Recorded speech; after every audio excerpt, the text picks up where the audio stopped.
Reports tonight reveal that some of the suspected mail bombs addressed to high-profile Democrats were simply not capable of exploding.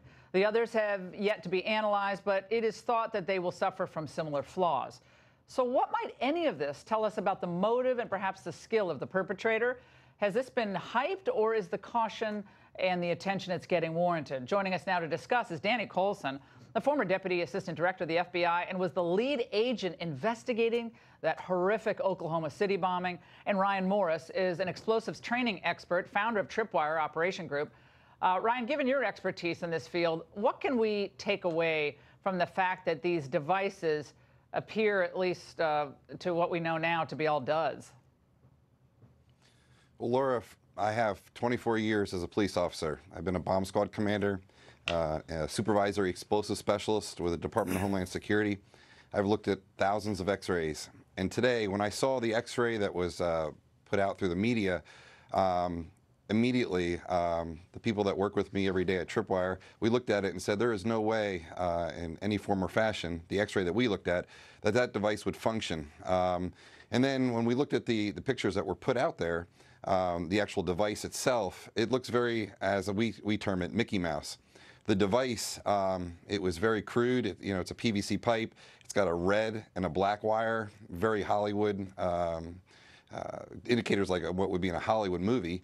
And then, of course, that timer, that digital timer that's present there.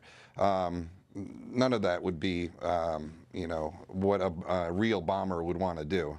If it was a real bomber, Laura, it would be somebody that's going to send a device through the mail that would be victim actuated when it gets there. A timer is not an effective means of a deployment.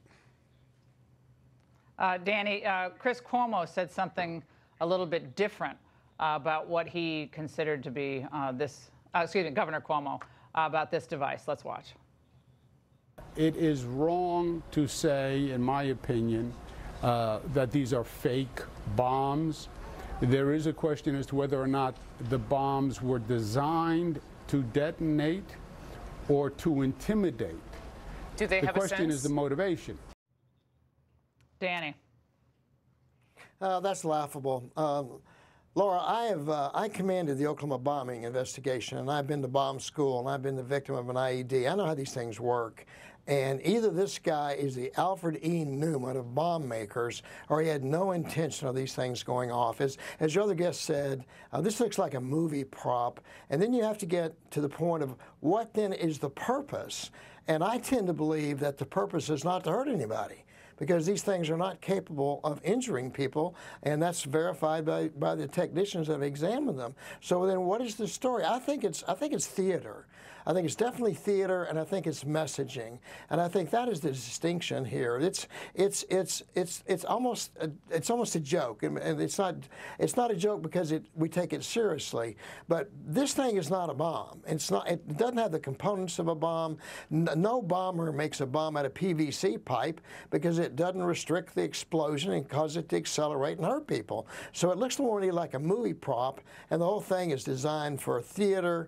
It's like a firebug who sets a fire so he can see the fire trucks come. It's almost like that, or it's some kind of messaging. And I think that's where we're going to find out once the FBI and ATF and the NYPD resolve this thing. I think that's where we're going. Danny, I was talking to a friend of mine who's always on these Israeli message boards today, and he said, I guess the guys who do the stuff you guys do in Israel were just they're not laughing at what it was horrible and it scares people, but that what you guys said, it just looks ridiculous. Like anyone who wants to do harm does not construct something in this type of. It looks like, I guess one of them said it looked like a flashlight connected with a, like a little baby alarm clock or something. It just looked absurd. So what does this tell us, perhaps, Danny, about motivation, other than I want to get attention? Well, I think that's a great question. I think it's one of two things, and I'm probably not going to be popular for saying this, but it's either to send a message to these people that we're watching you and we're coming after you and trying to intimidate them, or it's maybe even possibly to create sympathy for them. And I don't know where it's going to come out. But Ryan, those are the two possibilities. Let's get Ryan in on this. Ryan, motivation, given, as you guys described, the kind of the prop-like quality, Mickey Mouse quality of these devices. The only thing to be would be to intimidate or to cause fear or panic initially here.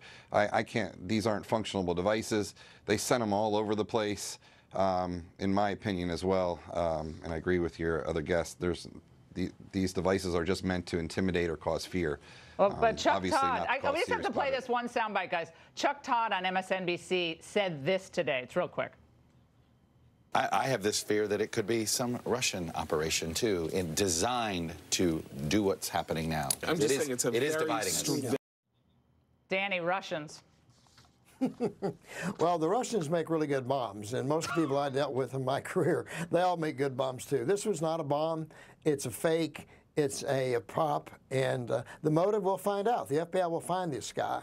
There's so many opportunities to collect evidence, and the fact that they have so many devices that are intact, they will take those devices apart, and they'll trace the components back to the guy who built it.